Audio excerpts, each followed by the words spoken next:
আর্থিক দুর্নীতির অভিযোগে মালদা মেডিকেল কলেজের ফেসিলিটি ম্যানেজারকে গ্রেপ্তার করল সিবিআই। মঙ্গলবার দুপুরে এসআই পদমর্যাদার একজন সিবিআই আধিকারিক সহ মোট ৩ জন এদিন মালদা মেডিকেল কলেজের ফেসিলিটি ম্যানেজার অভিজিৎ দাসকে গ্রেপ্তারের পর ইংরেজবাজার থানায় নিয়ে যায়।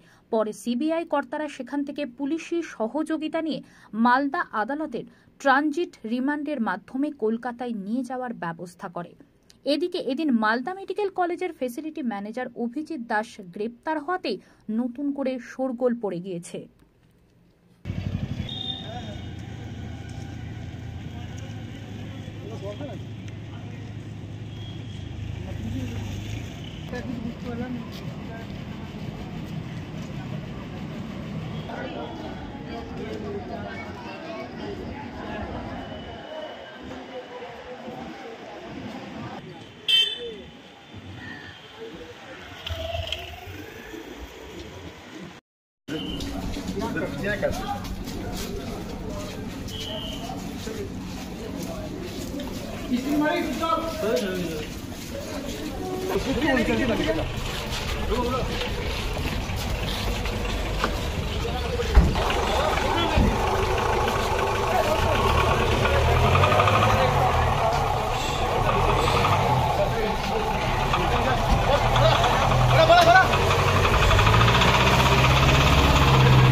ওর বিরুদ্ধে কি অভিযোগ ছিল এবং কেন ওকে কি কারা এসে অ্যারেস্ট করলো, কিভাবে ছিল, এখন ডিউটিতে ছিল?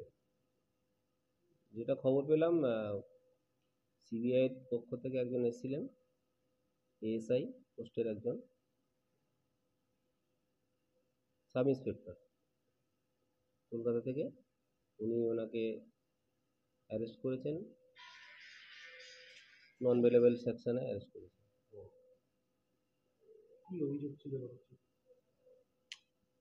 অভিযোগ কী ছিল সেটা বলতে পারবো না, কিন্তু ওনার নামে অ্যারেস্ট ওয়ারেন্ট ছিল, সেই অনুযায়ী ওনার অ্যারেস্ট করেছে। সিবিআই টিম এসে আপনার সাথে যোগাযোগ করে?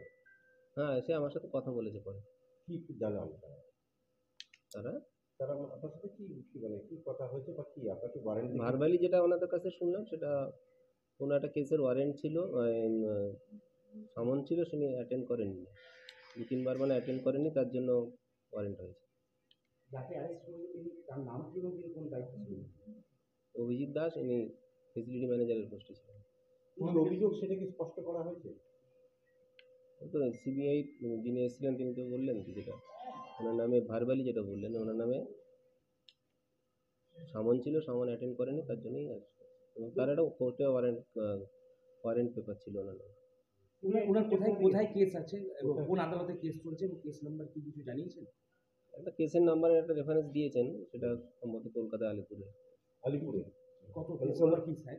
কত ডিটেলস আমি বলতে চাচ্ছি না। আর আলিপুরের কি ওখান থেকে সমন পাঠানো হয়েছিল, তার জন্য তিনি অনুপস্থিত ছিলেন, তার মানে ওকে নোটিশ করা? কত ডিটেলস আমি জানি না। ওনার ভার্বালি যেটা কথা সে মনে হলো যে সমন উনি অ্যাটেন্ড করেননি বা হয়তো পাননি, কোনো কিছু একটা সমস্যা হয়েছিল, সমন না অ্যাটেন্ড করার জন্যই মোস্ট লাইকলি ওনাকে অ্যারেস্ট ওয়ারেন্ট ছিল, সে নিজে অ্যারেস্ট করে। মালদা মেডিকেল কলেজে কতদিন আগে জয়েন করেছেন? মাস 4 আগে জয়েন। আগে কোথায়? এর আগে সম্ভবত আলিপুরদুয়ারে দিয়েছে। আলিপুরদুয়ার, কলকাতা নর্থ। কতজনের টিম এসেছিল স্যার? আমার সাথে দেখা হয়েছিল একজন, বাকি আর 2-1জনের মতো ওদিকে ছিল। কোনো আর্থিক দুর্নীতি কিছু সেটা জানি না, মেডিকেল কলেজ রিলেটেড কিছু সেটা বলতে পারবো না। ওনার কি আগেও কোনো এলিগেশন? না, আমার কাছে এইটাই প্রথম।